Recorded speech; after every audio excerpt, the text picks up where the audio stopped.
kalau boleh bercerita sedikit, ini pengorbanan yang besar dari suami saya.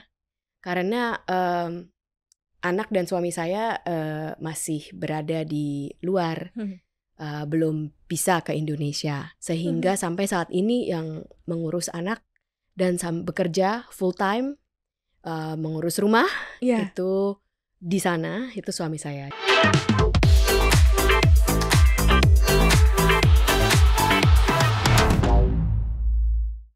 Hai ladies, apa kabar? Selamat datang di podcast Top Woman Talk bersama Maria Katarina pastinya. Gimana hari ini ladies? Semoga semuanya baik-baik saja. Urusan keluarga, urusan bekerja, semuanya aman-aman terkendali. Sebelum melanjutkan aktivitas selanjutnya, kayak harus dengerin obrolan yang sangat seru nih. Karena saat ini saya sudah bersama dengan perempuan hebat Indonesia.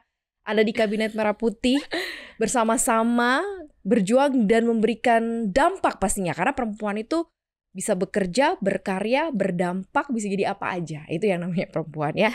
Saya sudah bersama dengan Prof. Stella Christy, Wakil Menteri Pendidikan Tinggi, Sains dan Teknologi. Hai Prof, apa kabar? Terima kasih atas pujiannya, kayaknya berlebihan.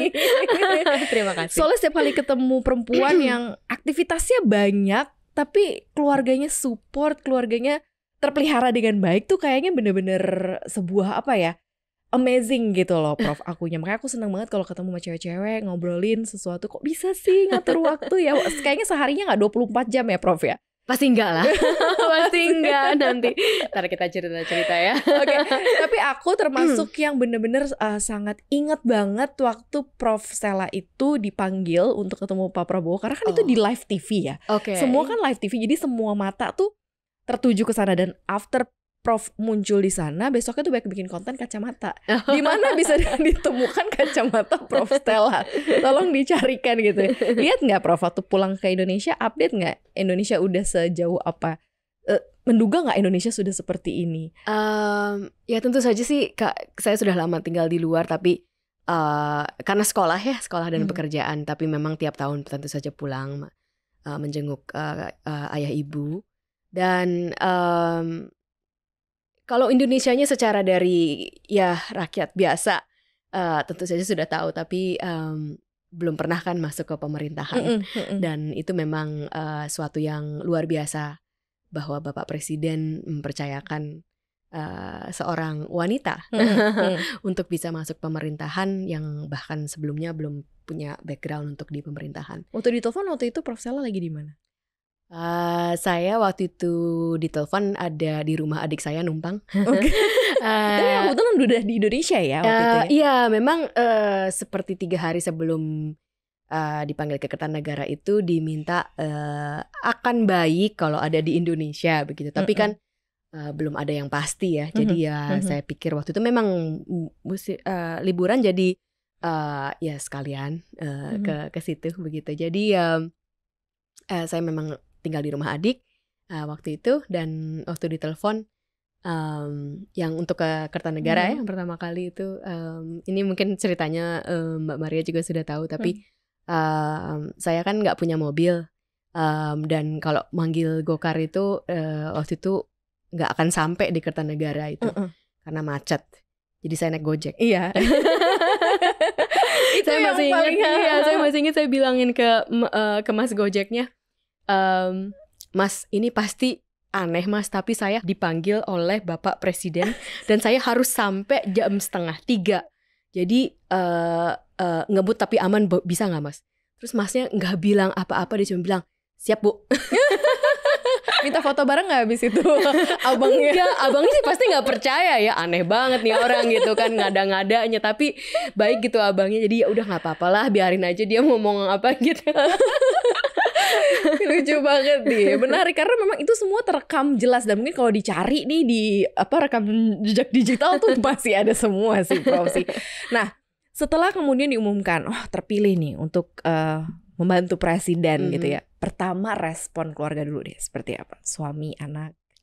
Respon pertama itu adalah suami saya yang sampai saat ini itu mempunyai peran yang luar biasa sekali untuk mensupport saya ya. Saya sebenarnya tanya dulu sama suami saya ini bagaimana. Suami saya untuk negara pasti harus dilakukan. Dan kalau boleh bercerita sedikit, ini pengorbanan yang besar dari suami saya. Karena anak dan suami saya masih berada di luar, belum bisa ke Indonesia. Dan di luar kami sebenarnya tidak di Beijing ya, karena suami saya juga guru besar di Tsinghua University dan saya juga guru besar waktu itu di Tsinghua University, sehingga agak sulit untuk suami saya langsung mengganti pekerjaan dan anak saya ganti sekolah.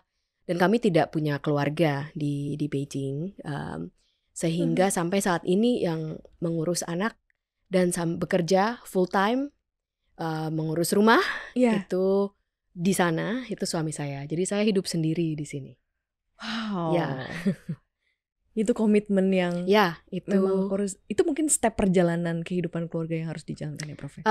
Iya, saya rasa Bapak Prabowo luar biasa mempercayakan suatu tugas yang mulia untuk bisa memajukan sains dan teknologi bangsa, dan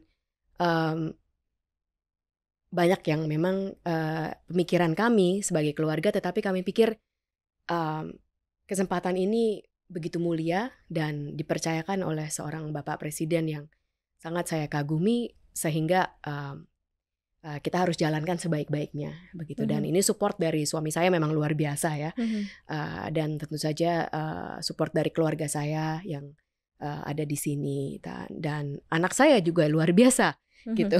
Tidak bisa mandiri, membantu, dan ya senang sekali sih memang. Walaupun banyak pengorbanan, ya kami coba jalankan sebaik-baiknya gitu. Ya wah, ini sampai speechless loh, aku nggak bisa ngomong ya, karena memang berganti atau saling bukan berganti peran ya, tapi saling menjadi peran satu sama lain yang saling melengkapi itu mungkin nggak semua bisa melakukan. Ya, gitu, ya saya sangat beruntung ya, suami saya dan saya sudah lama begitu. Kita high school sweetheart gitu, sudah pacaran sejak SMA. Dari SMA? Iya, sudah pacaran sejak SMA, dan kebetulan juga kuliahnya bareng di Harvard, dan ya jadi kita sudah memang bisa saling mengerti satu sama lain, dan sudah punya banyak impian-impian dan kesulitan-kesulitan dan kebahagiaan yang dijalin bersama. Jadi sangat ini ya. Dan suami saya bisa bahasa Indonesia. Pasti ya. Udah pasti bahasa Indonesia ya. Tapi warga negara Polandia. Iya, jadi kita benderanya ngirit. Putih merah sama merah putih. Betul, tinggal dibalik aja, tergantung hari apa gitu. Aduh. Menarik nih. Begitu kemudian pulang ke Indonesia, langsung dimandatkan oleh Bapak Presiden. Betul, pulang ke sini memang karena dipanggil Pak Presiden. Dipanggil Pak Presiden untuk megang atau membantu Menteri Pendidikan Tinggi, kemudian Sains dan juga Teknologi. Betul. Apa kemudian begitu melihat bahwa ini field kerja saya, terus apa yang kemudian Prof lihat dengan kemajuan sains teknologi di Indonesia, bukan untuk membanding-bandingkan dengan apa yang selama ini Prof jalankan gitu, tapi seperti apa Prof melihatnya? Sains dan teknologi itu adalah suatu sistem. Dan kalau kita melihat sains dan teknologi di Indonesia, kita harus melihat ini sebagai sistem. Sistem ini terdiri dari apa? Sistem ini terdiri dari satu orang. Orangnya, pelaku sains dan teknologinya. Dan sebenarnya kalau kita lihat dari kemampuan orang-orangnya, ini sangat luar biasa sekali. Tetapi orang-orang itu harus didukung oleh lingkungannya, oleh rumahnya, oleh rumah dalam artian di sini rumah akademiknya, sehingga kalau kita berbicara terutama sekali untuk mungkin kita berbicara tentang wanita, ini bagaimana seorang wanita misalnya bisa didukung, kemampuannya itu pasti cukup dan kemampuannya itu pasti baik, tapi bagaimana bisa didukung dengan sistem yang ada, dengan lingkungan yang ada, itu sebenarnya yang terus menerus kami buat ya. Tetapi penting sekali bahwa untuk membangun sistem itu harus ada yang kita sebut political will yang besar, dan saya rasa inilah yang menjadi tiap hari sebenarnya saya tidak pernah mengambil atau mengingat pekerjaan saya itu seperti pekerjaan yang biasa. Artinya saya tidak pernah take it for granted. Tiap hari itu teringat kenapa di sini, karena Bapak Presiden sudah secara nyata itu ingin membangun ekosistem sains dan teknologi, sehingga peran saya menjadi sesuatu yang sangat saya rasa harus saya sungguh-sungguh buat untuk bisa membangun ekosistem ini begitu. Ini dari hal yang besar kita memikirkan undang-undang, regulasi untuk bagaimana kita bisa memastikan bahwa kesejahteraan peneliti kita itu terjamin dan mendapat kesejahteraan kalau dengan adanya penelitian-penelitian bermutu yang mereka lakukan, sampai juga memastikan bahwa dana-dana penelitian itu terus-menerus meningkat. Tetapi juga hal-hal kecil seperti dari kita, mungkin kecil tetapi bagaimana kita bisa memikirkan administrasi untuk pengajuan izin, misalnya pengajuan izin tugas belajar begitu, itu menjadi mudah. Itu kami pikirkan semuanya di keseharian pekerjaan. Banyak gak sih peneliti-peneliti perempuan kita, Prof, di Indonesia? Cukup banyak, dan peneliti-peneliti wanita kita itu sangat mumpuni. Saya sangat saya sangat senang sekali. Mungkin 1,5 minggu yang lalu saya diundang oleh Organization of Women for Developing Science, ini OAS. Ini adalah satu-satunya organisasi, setahu saya satu-satunya organisasi ilmuwan wanita yang berkancah internasional yang ada di negara kita. Ini langsung di bawah UNESCO. Dan saya kebetulan memang sudah beberapa lama kenal dengan Ibu Fatmawati yang merupakan ilmuwan sangat ahli di bidang herbal, di bidang jamu. Beliau adalah chemical engineer, dan juga waktu di acara mengenal banyak sekali para wanita-wanita ilmuwan lainnya. Banyak sekali yang tidak saya bisa sebutkan satu persatu, tapi ilmuwan wanita kita sangat mumpuni, sangat mumpuni ya. Berarti memang sebenarnya kalau lebih dikasih ruang gitu ya, mungkin perempuan bukan cuma jadi istri, jadi ibu atau kerja biasa ya, tapi ternyata juga bisa melampaui itu ya, Prof. Iya, tentu saja. Tapi saya mau bilang jadi istri, jadi ibu itu sesuatu yang luar biasa ya. Iya, betul. Jadi kita tidak harus melampaui itu. Tetapi kalau ada keinginan untuk menjadi ilmuwan, pertama ini mungkin menarik. Ini dari data. Ada mungkin sedikit atau banyak, ini tergantung di mana, kepercayaan atau pemikiran bahwa kemampuan matematika atau kemampuan STEM wanita itu di bawah pria. Nah, ini saya akan berbilang secara saintifik karena kebetulan yang paling banyak meneliti dan pionir peneliti kemampuan pemikiran STEM, apakah ada perbedaan gender, itu adalah salah satunya adalah promotor saya, profesor saya waktu saya berkuliah di Harvard University, Profesor Elizabeth Spelke. Dan jadi saya sangat tahu datanya. Datanya adalah tidak ada perbedaan matematika antara perempuan dan laki-laki. Tidak ada perbedaan itu. Ada salah satu publikasi saya, jadi hasil riset saya sendiri yang sudah dipublikasikan bahwa bayi itu mempunyai kemampuan matematika sejak umur 3 bulan. Dan tidak ada perbedaan antara bayi perempuan dan bayi laki-laki yang ditemui di penelitian saya. Tapi itu banyak lagi penelitiannya. Jadi untuk kemampuan, yakinlah kita bahwa secara saintifik itu sudah dibuktikan tidak ada perbedaan kemampuan matematika antara perempuan dan laki-laki. Tetapi tentu saja memang ada perbedaan ekspektasi dari budaya kita. Sehingga inilah yang membentuk adanya perbedaan-perbedaan pada akhirnya siapa yang bekerja di bidang STEM dan siapa yang tidak bekerja di bidang tersebut. Gitu. Ya. Jadi semua bisa diteliti ya, sampai peluang Indonesia menang atau masuk Piala Dunia juga itu bisa Nah, ini menarik. Bisa dihitung ya, Prof ya? Tentu saja bisa dihitung. Walaupun sebenarnya yang menghitung, ini saya bilang ke suami saya, ini perlu dihitung, tolong dihitungin gitu ya. Tapi memang bola saya senang begitu. Nah ini, tapi saya jadi menarik. Aduh, saya agak lihat ini juga ada sedikit yang komen. cewek ngapain ngeliatin bola? Waduh, jangan gitu ya. Apalagi timnas ya, Prof. Apalagi timnas gitu.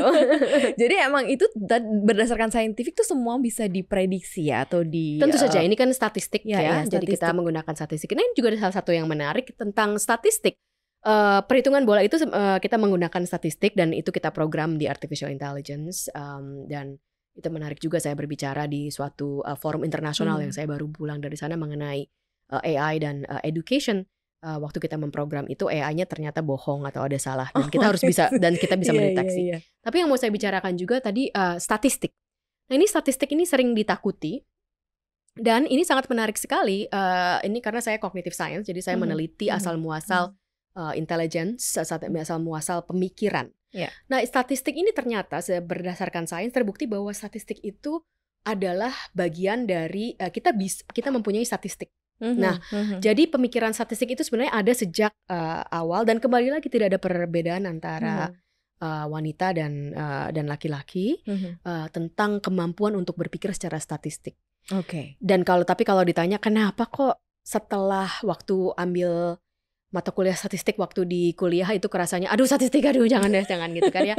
Nah, itu kembali lagi menjadi suatu ekspektasi atau asosiasi statistik itu mumet dan begitu. Nah, makanya saya pakai bola supaya kan semua orang senang bola. Karena bola itu kalau kita pakai yang menyenangkan kayak bola itu statistik juga jadi menyenangkan. Betul. Tapi kemampuan statistik itu kita punya sejak kita kecil dan itu dipunyai oleh semua orang. Gitu. Berarti kalau yang punya bayi udah mulai bisa dilatih gitu ya, mungkin kemampuan matematik sudah bisa terlihat dari umur 3 bulan ya, Prof ya. Betul. Dan saya punya tips, tips ini sungguh-sungguh ya dibuktikan oleh saintifik untuk bisa meningkatkan kemampuan matematika di sekolah. Tapi ini bukan dikasih cekokan pelajaran, tidak. Tapi tadi kemampuan statistik misalnya, waktu ini pakailah keseharian untuk meningkatkan atau merasakan bahwa matematika itu bagian dari keseharian. Ini banyak sekali yang bilang, sepak bola bukan matematika. Wah, ini saya sangat tidak setuju. Semuanya itu matematika. Misalnya uang belanja juga matematika. Uang belanja matematika. Tapi untuk anak-anak misalnya hari ini lagi makan, bisa ditanya sama anaknya, ini mungkin ibunya juga nggak tahu ya, atau ayahnya juga nggak tahu. Ini nasi di piring itu kira-kira beratnya berapa? Atau nasi di piring itu ada berapa butir? Nah. Biasa nasi yang di piring itu ada berapa butir, itu matematika. Anak-anak jadi senang, berapa butir saya juga nggak tahu. Tapi itu sebenarnya penalaran itu ada sejak lahir kita punya penalaran itu. Dan kalau itu sering-sering dilatih, itulah menjadi kemampuan matematika yang terus akan bisa membuat kita berprestasi matematika dan mencintai matematika di sekolah. Bener ya, jadi nggak takut lagi kalau guru matematika datang ya, Prof. Betul, dan itu bisa dari kecil ditanyakan yang sederhana saja. Jadi ketahuan Prof berarti dari kecil suka banget matematik ya? Mungkin matematik suka banget ya lumayan. Tapi waktu saya ini matematika menyelamatkan saya. Saya beruntung waktu saya SMA kelas 1 saya mendapatkan beasiswa ASEAN Scholar. Nah, tapi saya itu baru mulai belajar bahasa Inggris umur 12 SMP. Karena waktu saya SD nggak ada itu pelajaran bahasa Inggris. Jadi ya adalah tahu kata bahasa Inggris tapi pelajarannya nggak ada sampai SMP. Jadi saya beruntung dengan model nekat dan ini saya dapat beasiswa ASEAN Scholar di Singapura. Salah satu wanita hebat yang di Kabinet Merah Putih, Mbak Mutia Hafid itu kakak kelas saya di ASEAN Scholar. Iya, jadi kita ada 2 ASEAN Scholar di kabinet. Lalu waktu saya di ASEAN Scholar, kalau Mbak Matia nggak ada masalah ya. Tapi saya tuh bahasa Inggrisnya belepotan luar biasa. Setelah 1 tahun, jadi saya harus nggak sekolah hampir 1 tahun begitu untuk belajar bahasa Inggris dulu. Terus setelah itu tapi tetap saja karena bahasa Inggrisnya ya belepotan gitu ya. Hampir semua mata pelajaran saya parah gitu, merah-merah semua. Bahasa Inggris, iya. Tetapi untunglah ada pelajaran matematika, itulah menyelamatkan saya. Jadi saya nggak dipulangin karena matematika saya masih bagus gitu. Nah, jadi matematika itu menyenangkan karena ya udah nggak peduli bahasanya apa, pokoknya kalau matematika kan bisa gitu dijalankan. Ini pengalamannya luar biasa, Prof. Tapi aku pengen tahu deh, yang mungkin Prof lihat di Indonesia ini sejauh mana sih kesetaraan gender perempuan dan laki-laki di setiap bidang. Mungkin kalau sekarang Prof ada di sains, teknologi gitu ya. Yeah. Seperti apa sih keterlibatan perempuan di sini, di kementerian ini, Yeah. kemudian atau mungkin yang mungkin Prof temui gitu. Iya. Cukup setara nggak sih gitu? Cukup setara nggak sih? Kalau kita lihat dari pendidikan dari perguruan tinggi, mahasiswa 54% itu wanita. Lebih banyak dong berarti. Betul, lebih banyak. Ini mungkin ada yang sedikit salah kaprah, kita tidak ada akses untuk wanita. Tidak, di Indonesia itu bagus untuk wanita. 54% dari mahasiswa kita adalah wanita. Untuk dosen itu 46% yang wanita, sedikit lebih kurang. Tapi lumayan bagus ya. Tapi kalau kita lihat dari pendapatan gaji di bidang akademik itu, tapi bukan hanya di Indonesia sih. Di bidang akademik ini wanita biasanya gajinya itu 20% lebih rendah dari pria. Tetapi ini sama di Amerika Serikat juga begitu. Ya, dalam kemampuan yang sama, bahkan bisa resumenya persis sama. Kalau di akademik bisa kita lihat dari citation age indexnya. Dengan kemampuan yang sama itu, atau maksudnya prestasi yang sama, gaji wanita itu biasanya sekitar 15-20% lebih rendah di seluruh dunia di bidang akademik. Nah, di bidang-bidang lain juga saya rasa untuk gaji mungkin hampir sama seperti itu. Tetap ada gender gap, tetap ada perbedaan. Tentang partisipasi saya tidak tahu angkanya tentu saja ya. Kalau di pemerintahan pimpinan ya bisa dilihat lah masih ini walaupun masih di male dominant, walaupun masih male dominan, walaupun di kabinet Bapak Presiden mungkin ini sudah luar biasa banyak dibandingkan yang sebelum-sebelumnya. Tapi tentu saja kalau di ini ya, seperti terakhir di kunjungan negara Tiongkok. Nah, Mbak Maria bisa lihat tuh saya salah satunya perempuan baik dari Tiongkok. Tiongkok nggak ada perempuannya sama sekali. Nggak ada perempuan sama sekali, betul. yang jalanan Indonesia cuma saya satu gitu. Nah, masih menang kita Indonesia nih, masih ada perempuannya. Begitu.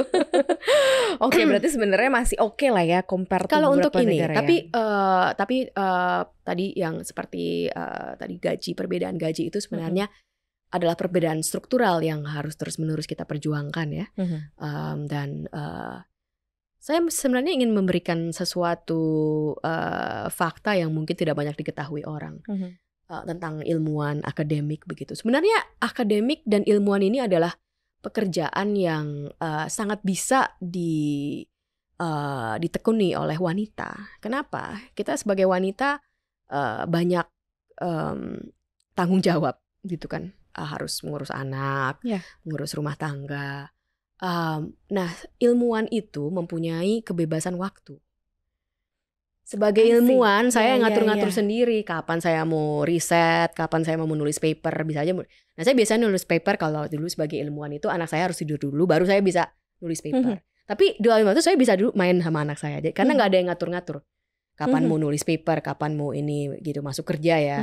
Kalau dulu sebagai ilmuwan ya tidurnya jam 2, udah gitu ngantar anak ke sekolah dulu jam 6 pagi, udah gitu bisa tidur lagi. Nah, kalau sekarang nggak bisa ya. Nggak bisa kalau nggak bisa.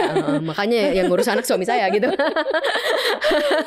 Tapi ini suatu fakta yang jarang diketahui oleh para wanita, bahwa jangan berpikiran bahwa menjadi ilmuwan itu suatu sulit yang bagi wanita. Bahkan sebaliknya, dari segi pengaturan waktu ini kita mempunyai kebebasan, fleksibilitas untuk mengatur waktu dan mengatur kebebasan untuk apa riset yang mau kita tentukan, dan sehingga ini menjadi suatu aset sebenarnya dan bisa dipikirkan bagi mereka, mungkin para wanita-wanita muda kita yang tertarik untuk bisa memikirkan menjadi ilmuwan. Jangan ragu-ragu. Jangan ragu-ragu, ternyata dari sisi fleksibilitas tuh ada. Betul, begitu, karena ya? waktu lebih berharga dari uang sebenarnya. Benar banget. Jadi menjadi ilmuwan masih bisa, masih punya anak kecil gitu. Saya masih ingat, kita kalau sebagai akademisi, sebagai ilmuwan, waktu itu saya masih di Amerika Serikat, saya sudah bekerja, tetapi waktu itu ada pemikiran untuk pindah ke universitas lain begitu. Dan saya waktu ingat, kita kalau di interview sebagai ilmuwan itu biasanya 1,5 hari begitu, jadi lama dan panjang dan sangat banyak yang ditanya. Waktu itu saya di interview oleh suatu universitas yang termuka, tapi mereka tidak tahu bahwa saya wanita gitu, karena biasanya tidak ini. Tapi begitu saya datang itu saya sedang hamil 8,5 bulan. 2 minggu selesai di ini. Bentar lagi due date melahirkan ya Prof. Dan saya langsung dapat itu pekerjaannya karena begitu saya kasih talk inilah hasil riset saya, terus mereka melihat ini udah wanita hamil 8,5 bulan, perutnya gede banget, hasil risetnya kayak gitu, pastilah dikasih kerjaan. Langsung ditawarin, itu saya tolak karena saya dapat tawaran lain. Tapi ya dan selain itu juga saya kira kalau kita itu ada sebagai ilmuwan di Amerika Serikat ada yang namanya sistem tenure, di Tiongkok pun begitu. Tenure itu berarti itulah yang seperti guru besar. Tenure itu kita tidak bisa dipecat seumur hidup kecuali melakukan tindakan kriminal. Dan itu melalui proses yang luar biasa ketat bagaimana bisa mendapatkan tenure. Dan sebenarnya ada kebijakan bahwa untuk bisa kalau sedang bisa ambil waktu yang lebih lama untuk tenure itu kalau ingin punya anak kalau atau sedang hamil. Tetapi saya putuskan waktu itu tidak apa, saya baru melahirkan, saya tetap akan mengejar tenure. Dan karena bisa membagi waktu itu sih.